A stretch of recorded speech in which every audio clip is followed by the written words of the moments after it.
我这把空啊，哎，那你找外出哎，我那哪几了？咱们大嘛。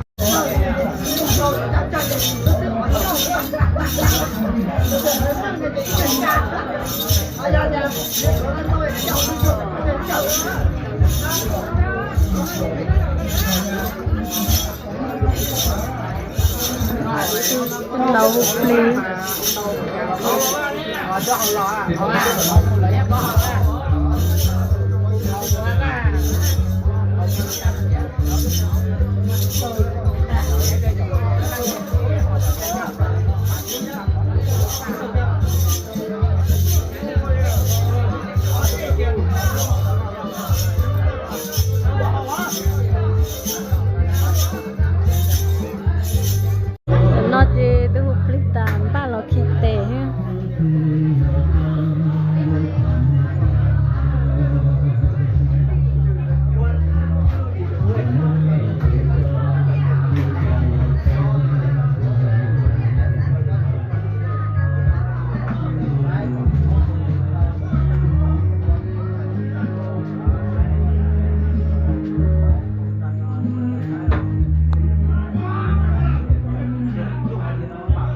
พลี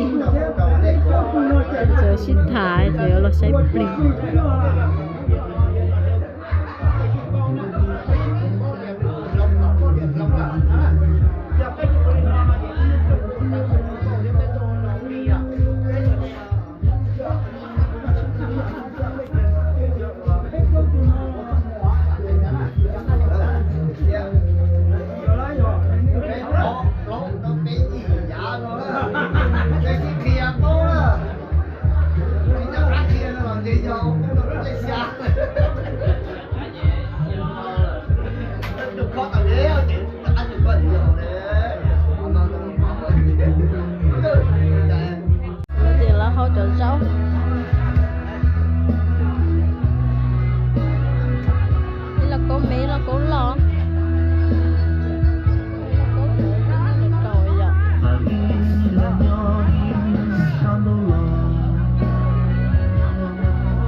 Hãy subscribe cho kênh Ghiền Mì Gõ để không bỏ lỡ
Bé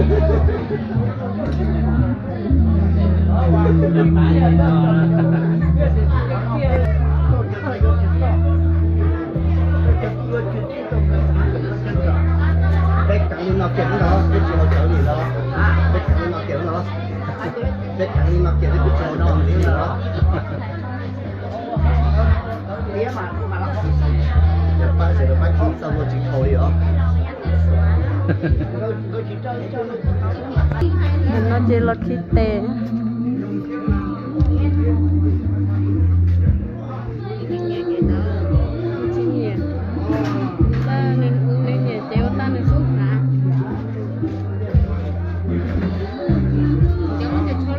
nó chỉ sẽ đâu là nó mò ha nó lười tiệt tài chỉ sẽ đâu là nó mò